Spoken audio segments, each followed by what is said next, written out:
I remember the first Sunday I woke up next to Emma and felt that warm, effortless certainty that I'd somehow stumbled into the rest of my life.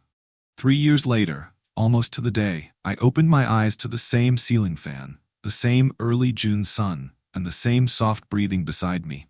Yet every instinct screamed that something vital had been swapped out when I wasn't looking, like a lighthouse bulb replaced with a cheap imitation that still flickered, but no longer guided anyone safely home. The transition from certainty to suspicion happened so slowly I can't draw a straight line through it. It's more like a constellation of tiny glitches I ignored until the pattern resolved itself, unavoidable and bright. We lived in a downtown Austin loft then, a single wide room with exposed brick, big enough for love songs to echo, but small enough for secrets to feel claustrophobic. And that morning the air tasted different. Charged, metallic, the way it does right before a thunderstorm rolls across the plains. Emma stretched, kissed my forehead, and slipped into the bathroom. As the door clicked shut, I noticed her phone on the nightstand, face down, case glittering with worn rose gold edges. She never set it face down. It was an instinctive habit of hers to angle the screen upward so she wouldn't miss a message from her sister Brooke or a new recipe video. I didn't touch it, didn't need to. While I stared, the screen lit up on its own. A blue iMessage bubble previewed. Last night was unreal. The sender's name was Jay, followed by a lock emoji. My pulse spiked so hard I thought I'd torn something loose in my chest. Even then, I told myself Jay must be Jess from her grad program, or Jake, her cousin. The bathroom faucet squeaked on. Emma hummed fragments of Yellow by Coldplay, as if she were the one at peace. I closed my eyes, counted to 5, and decided that the day ahead, kayaking on Lady Bird Lake, tacos at our favorite food truck, would dissolve this irrational dread. That was the bargain I made with myself, the first of many. Ignore one shard of doubt in exchange for a few more hours of uncomplicated happiness. We paddled until our shoulders burned, laughing whenever a breeze spun our tandem kayak sideways. Emma splashed me twice with her paddle on purpose, then handed me a dripping Sierra mist as an apology. She looked radiant under the late morning glare. Tan lines on her shoulders, freckles dusted across her nose.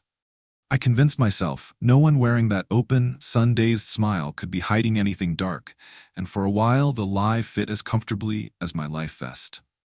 But while we waited in line for brisket tacos, I noticed she kept glancing over my shoulder at the street, fingers twitching near her pocket even though her phone was buried in the dry bag. When we finally sat on a picnic bench, she held her taco with both hands the way every Texan learns to, yet somehow still managed to check her Apple Watch, flipping her wrist down a fraction of a second before I followed her gaze. I pretended not to notice and asked about her thesis topic, and she launched into an enthusiastic riff on neural narrative framing, exactly the kind of academic deep dive I'd fallen for. But every few sentences her eyes drifted again, and her cadence hiccuped like a vinyl record nicked along the groove. I came home that night sunburned, stuffed, and mentally sore from bending every suspicion back on itself until it resembled nothing more than ordinary anxiety. Over the next 2 weeks, the universe dealt me hints in increments, just small enough to dismiss. Emma's Spotify Wrapped suddenly filled with playlists built around 2000s pop punk. Blink-182, New Found Glory.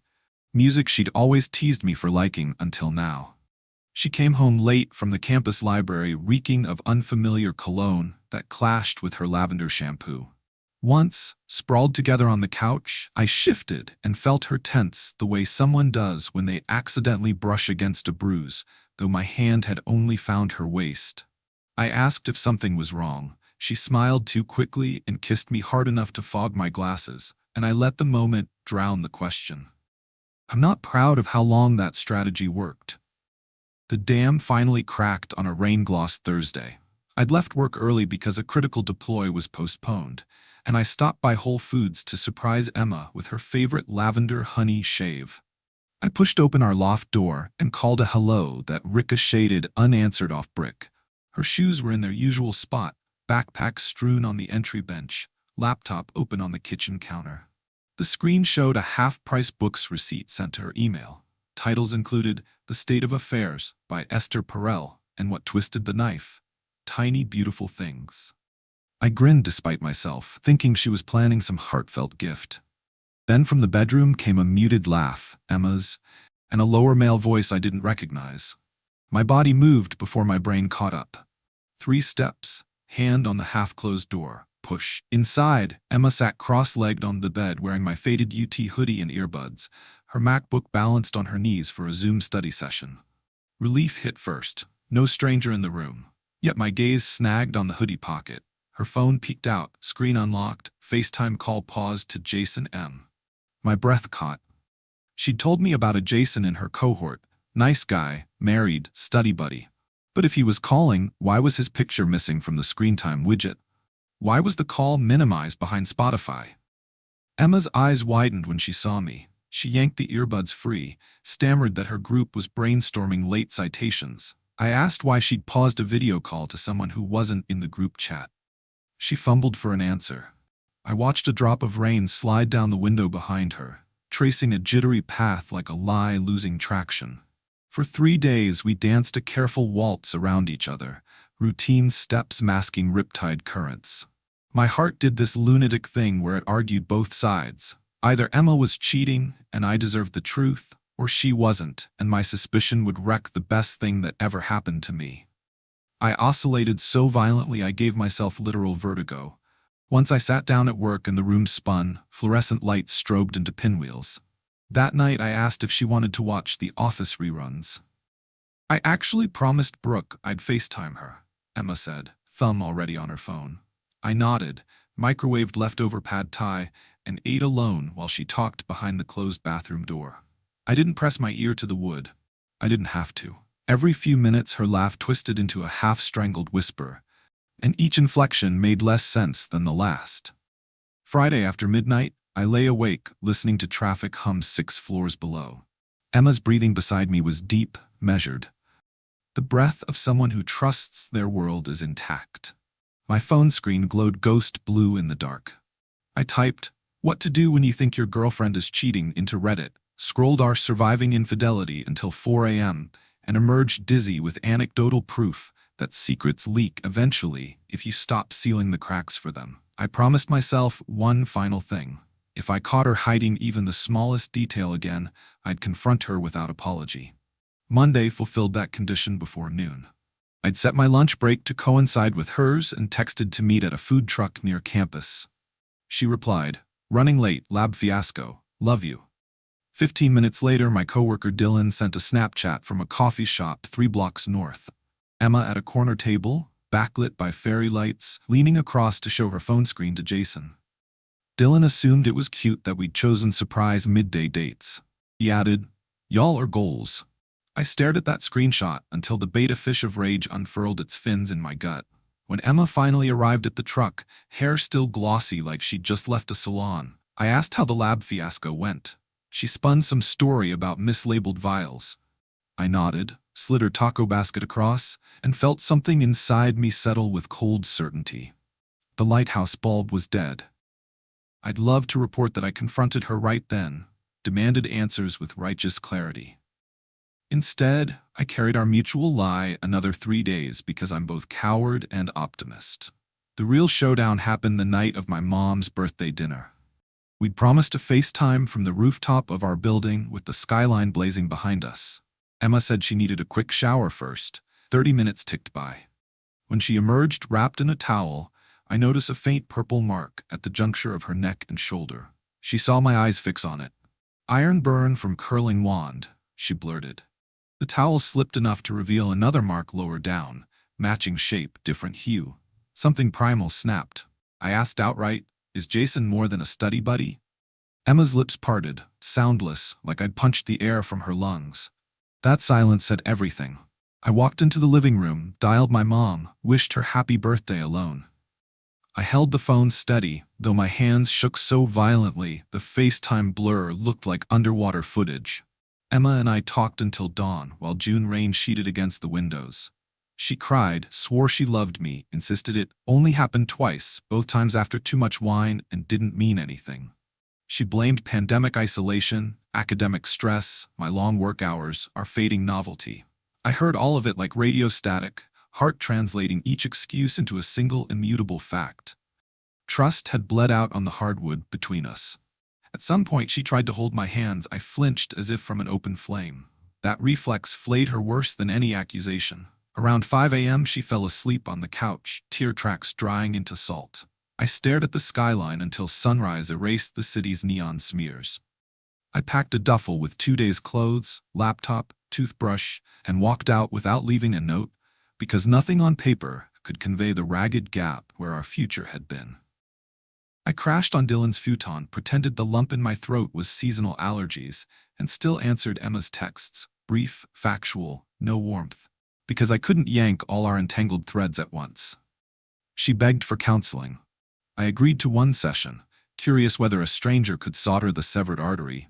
Our therapist, Dr. Patel, was gentle but unsparing. Infidelity ends one relationship and maybe begins another between the same two people, but only if both are willing to bury the corpse of the first. Emma nodded fervently. I stared at my shoes, knowing I hated grave digging. Over 6 sessions I learned betrayal rewires memory. Songs, street corners, even favorite foods mutate into landmines of recall. The lavender honey chav molded in Dylan's fridge because I couldn't look at it. Meanwhile, new details leaked like smoke from a closed door. Brooke, Emma's sister and my secret confidant, admitted Jason wasn't married but kind of seeing someone. And yes, the affair started 5 months ago, not 2. Emma had spent last Thanksgiving at his parents' lake house, while I hosted her cousin in Austin after his flight was canceled. My mind replayed that entire week, every call that went straight to voicemail, every photo she sent of a snowed-in driveway. Perspective retconned each memory into an insult I tasted on the back of my tongue. I moved into a studio across town. Emma Venmo requested half the June rent because my name was still on the lease. I paid without comment. Mutual friends divided along invisible battle lines. Some invited me to trivia night, others posted Instagram stories from Emma's wine and paint evenings. Her life looked aggressively vibrant online. Sunflower bouquets, paddleboard yoga, captioned quotes about forgiveness starting within. I muted her everywhere, but algorithms still showed me her smile if I blinked too slowly. One particularly cruel night, TikTok's For You page served a clip of her and Jason laughing during a brewery tour, his hand hovering at her lower back like a claim stake. I hurled my phone onto the couch, missed, and shattered the screen against concrete. The repair cost $90. I paid it because broken things don't heal themselves. Time, predictably, refused to pause. I learned to fill lonely hours, guitar lessons, weekend hikes, volunteering at a coding boot camp for veterans. I told my story on r/surviving infidelity, and strangers validated the pain, then urged me to pivot towards self-growth. One veteran named Cloudrunner87 wrote, "Her betrayal is a chapter, not your genre." I taped that line to my bathroom mirror. In September, I left the studio at dawn to watch the bats under Congress Avenue Bridge, and for 12 whole minutes I forgot Emma's middle name. Progress. She reached out near Christmas, voice tremulous. "Can we talk? I'm not with Jason anymore." I agreed to coffee in a neutral space, a minimalist cafe with too many succulents and overpriced pour-overs. Emma arrived in a burgundy coat, hair shorter, eyes rimmed red like she hadn't slept. She apologized, a long, meticulous inventory of every lie, including some I'd never uncovered. She said therapy taught her self-sabotage patterns, how she'd chased validation in Jason's attention because she feared stagnation with me. I listened, sipping bitter coffee, and realized I could empathize without capitulating. When she finished, I thanked her for the apology and said I wished her genuine healing. She asked if we could try again, someday.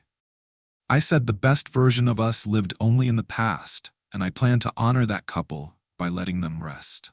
I spent New Year's Eve at Dylan's rooftop party, fireworks spangling the sky, strangers counting down toward a future nobody can touch yet.